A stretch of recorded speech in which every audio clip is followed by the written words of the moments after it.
Silent night. Gingerbread Stout. That's the best I can do.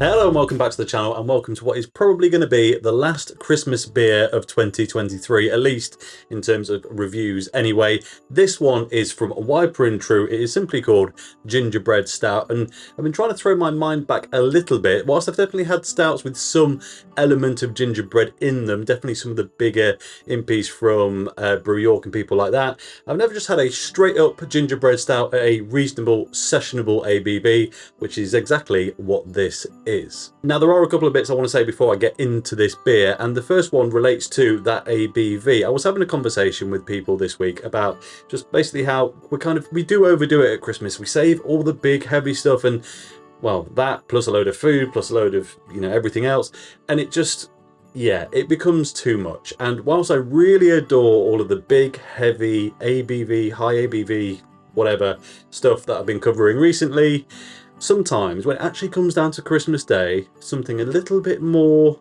dialed back, a little bit more reserved, might actually be the way forward. And I'm hoping this one from Wiper and True will do just that. As I said, it is 4.8%, which completely sessionable really, and it should still be a nice quality, special, festive beer. Wiper and True are the other thing I want to talk about as a brewery, Bristol brewery if I'm not mistaken, and I'll be honest, I think they often get overlooked, partly due to the branding. All of the cans look like this, which, well, I like it personally as someone with a bit of a design aesthetic ethos. I really dig it, but I can understand that this doesn't necessarily show out to people, and also the name's a bit of a mouthful. It's not the snappiest, so yeah, I think they do get overlooked a little bit sometimes. And to be honest, I have made a bit of a realization as I was prepping for this video, which was that every time I see a Wiper and True beer on in a pub, I almost always order it, despite them never coming to the kind of forefront when people go, who's really good right now? So that probably tells you something. Anyway, let's break into this, shall we? Quick look at the can first. In that classic Wiper and True style, they're always these kind of white cans with just their name, a subtle title, and that kind of icon logo, not logo, you know what I mean, the artwork. In this case, it seems to be some sort of gingerbread cookie glass shaped thing. Looks very nice, and then a load of info on the back. It feels like they took a bit of inspiration from Colonel. I'm pretty sure Colonel were around before these guys, but I might be incorrect in saying that. But anyway, it's kind of back to basics, but in the best way possible. Looking good so far. Not the thickest, but it was never going to be. Almost jet black on the pour. There's a little bit light bleeding through on the pour, but I think once we get it in here, we'll find out. I'm torn as to whether that's a reflection. I think it's a reflection of the lights behind me. It is a jet black beer. Nice, thick, kind of almost toffee coloured head on it. It's quite dark. Take a look at that. Looks the business.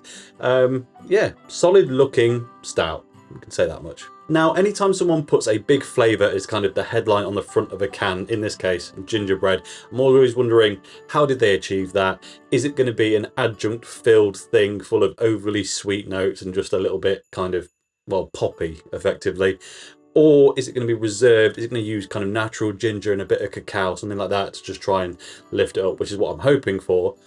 The aroma in here isn't noticeably different from before the can was open. It hasn't filled the room with fumes, which actually is quite a good sign when it comes to something at this strength. So yeah, initial impressions pretty good, if I'm honest. In for that aroma.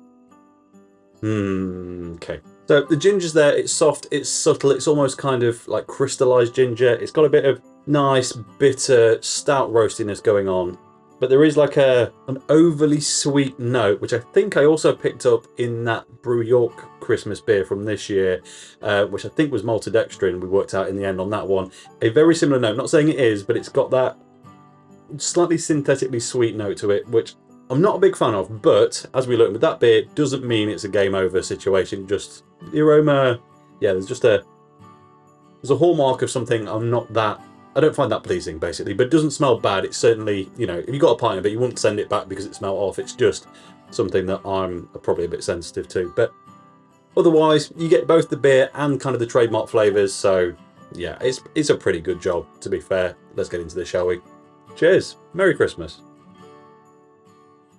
And much like that Brew York beer, it hasn't come through on the taste. It's not too sweet. It's got good balance. Still a nice few bitter notes in there. The ginger, it's almost like it's laced with ginger. It's like it's throughout, it's there, it's present, but it's never bold, too strong. It's just sits back, relax, and yeah, it's a nice festive accompaniment to what is otherwise, I don't want to say run-of-the-mill stout because that sounds like I'm doing it a disservice, but a solid kind of midpoint stout. It's of average ABV. The thickness is pretty average. Like, you know what I mean? It's good. It's a good stout. Right then, I'm just going to take another sip before we get into the proper tasting notes. Although the ginger isn't necessarily that dominant, there's an overall kind of spicy, it's kind of a mid-heat thing going on throughout it. I wouldn't be surprised if this has got a few other additions, maybe a bit of cinnamon, something like that, just to try and kind of make that spice profile a bit more dynamic and a bit more evident without being too much in one direction. But yeah, it is decent. Right, let's do this properly. Top to bottom taste test time. So initially, right on the tip of the tongue, mild carbonation, quite a bit going on actually. A little bit sweet, a little bit sour, which is actually probably bitterness, but it does feel slightly sour on the tip of the tongue, and it's got this link, just that bit of heat, that kind of peppery, almost like, not, it's fiery but not quite properly spicy, if that makes sense. Then onto the first third, you big roasty stout notes come in, a bit of licorice, a bit of dark chocolate, but they're not, you know, they're not a big depthy roasty kind of coffee espresso stout notes. They are, I guess, more central to stout styles. You know, like kind of, it's what you'd expect. It's just that I think with a style like this, where it's got that gingerbread element, you would expect those to get masked off a bit and, you know, sweeteners added to make those less of a thing. But I'm glad to say they're not. They're still there. The bitterness is there, the roasty, the dark tones, but they're not too much. They're not overpowering, but they're still just ever present. And then over the mid-tongue, you do start to get, now I'm picking it apart, a little bit of that slightly synthetic sweet note. Now, it might not be. It might be something else that's causing it. We'll take a look at the back of the can later, try and work out what's gone into it. But it's kind of lactose-ish, but it's got this kind of off edge to it. And I can't really work out whether it's a lactose beer that's also being affected by the fact that it's got those spices in there and they're maybe not quite gelling perfectly, or whether it is actually something like maltodextrin that's in there and it's not doing it for me. But again, it's not a massive amount of off flavour. It's just now I'm really focusing on it. I'm like, not sure. But anyway, onto the back of the tongue. Fruity stout notes, ginger, heat. It's all about that spice profile, really.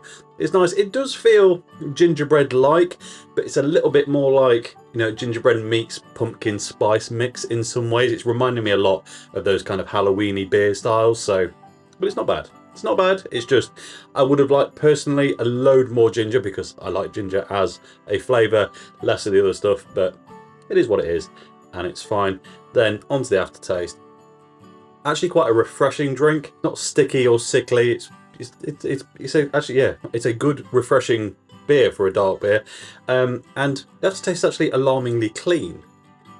Almost all the flavours dissipate really quickly. You're left with a tiny bit of drying bitterness, and there is just a hint, a suggestion of something slightly spicy, almost woody, which is where I think that cinnamon idea is really coming to fruition. It might not be, but that's what I'm getting, kind of spice, woody notes, not quite to the point where we're like into barrel territory, kind of, you know, whiskey woody notes, but something a bit more fresh, a bit more new in that respect.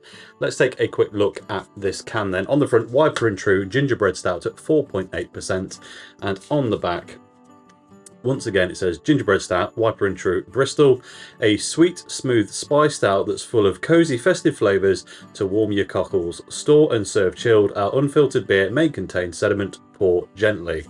The ingredients list, and I promise, I've pleased myself here. I promise you I didn't look at this before. Water, malt, which is barley, oats and wheat, which, yeah, is to be expected in this kind of beer. Maltodextrin. I've got a nose for it apparently. Cacao nib, hops, vanilla, didn't pick that out really, to be fair, yeast, cinnamon, clove, allspice, black pepper, nutmeg.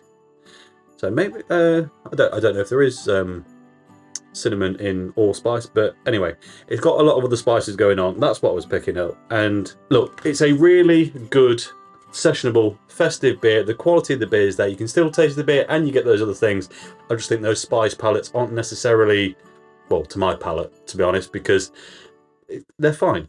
And I think other people will enjoy them more than I have. If someone turned up with a pint of this for me, I wouldn't begrudge it. I would still happily drink it. I'm going to finish this one. It's solid, but it's just not setting my world on fire. And yeah, it's all right, really. I suspect this has probably been a slightly shorter review than normal because it feels like we've raced through it, but there's not a lot more to say. It's not the most flavourful thing in the world, but it's good, it's quality, it's acceptable. And if you find it at a good price, it is worth it for your Christmas stash. And that really is all I've got to say about it. So as always, thank you very much for watching. If you enjoyed this video, please like it. If you haven't already, subscribe if you would be so kind. And I'll catch you next time. Cheers. Merry Christmas.